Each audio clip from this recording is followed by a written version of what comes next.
video. Oh, here's my one car in a half an hour driving this road that's coming from the opposite direction. And it happens to be FedEx. Wow. Anyway, interesting mountains.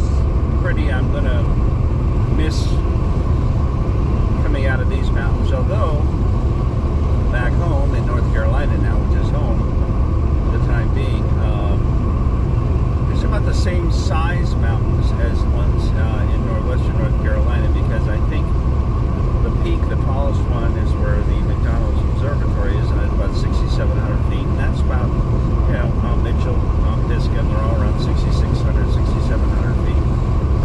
So, very similar in size, not in flora and fauna, I guess. Well, except for the bear, and even though they say there's no cougar in western North Carolina, eastern Tennessee, in that area, I do believe there is.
ahead, there's